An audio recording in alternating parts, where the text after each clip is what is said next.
Hello guys, welcome back. And ఈరోజు ఈ వీడియోలో 2007లో వచ్చిన అతిథి మూవీ రివ్యూ రిలీజ్ చేశారనమాట. సో ఇది రివ్యూ కాదు, ఇది ఒక ఎక్స్పీరియన్స్. ఆ టైంలో ఆ సినిమా చూడని వాళ్ళు అండ్ ఉంటే ఖచ్చితంగా అయితే సినిమాని చూడొచ్చు అనమాట.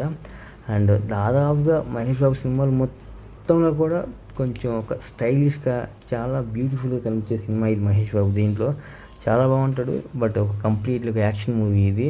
ఇందులో మనకి అమృతరావు అండ్ మహేష్ బాబు, ఆశీష్ విద్యార్థి వీళ్ళైతే మెయిన్ రోల్ నటించారు. బట్ కానీ సినిమా స్టార్టింగ్ నుంచే బోరింగ్తో స్టార్ట్ అయింది కాబట్టి సినిమా అప్పటికి ఎక్కలేదు, ఇప్పటికీ ఎక్కలేదు సినిమా.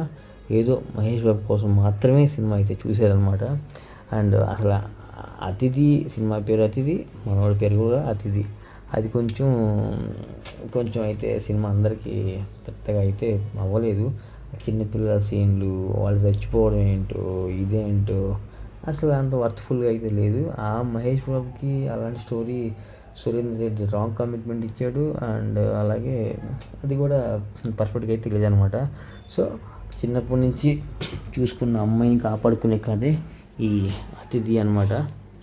ఇంకా ప్లస్ పాయింట్స్ అంటే ఓన్లీ మహేష్ బాబు ఆ స్టైల్ లుక్స్ అయితే చాలా బాగుంటాయి, యాక్షన్ సీన్లు బాగుంటాయి. అండ్ పాటలు, మణిశర్మ పాటలు ఈ సినిమాకి అయితే పెద్ద మైనస్.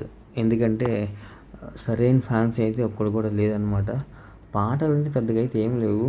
ఏదో సత్యం ఏమిటో సాంగ్ అయితే కొంచెం బాగుంటుంది. ఇంకా అంతకుముందు పెద్ద సినిమాలో వివత్సం పాట అయితే లేవన్నమాట. సో ఓవరాల్గా అయితే సినిమా సోగా ఉంటుంది, బిలో యావరేజ్ మూవీ. ఈ సినిమాకి వాళ్ళ సొంత అన్నయ్య నిర్మాత. అండ్ స్క్రీన్ ప్లే స్టోరీలో దమ్ము లేకపోవడం వల్లే ఈ సినిమా అయితే చాలా వరకు డిసప్పాయింట్ చేసింది అందరికీ. అండ్ పెద్ద లాజిక్ లేకుండా కొన్ని సీన్లు, ఫైట్లు గందరగోళం ఉంటే వల్లే సినిమా ఓవరాల్గా అయితే ఫ్లాప్గా అయితే సినిమా అయితే అనిపించింది అనమాట. సో ఇక ఫ్లాప్ హిట్ పక్కన పెడితే మహేష్ బాబు కోసం అయితే ఈ సినిమా ఒక్కసారి అయితే చూడొచ్చు. మీకు అవకాశం ఉంటే రిలీజ్ థియేటర్లో అయితే ఉంది, ఒకసారి చూడండి. Thank you so much. ఈ సినిమాకి రేటింగ్ ఏమి ఉండవు.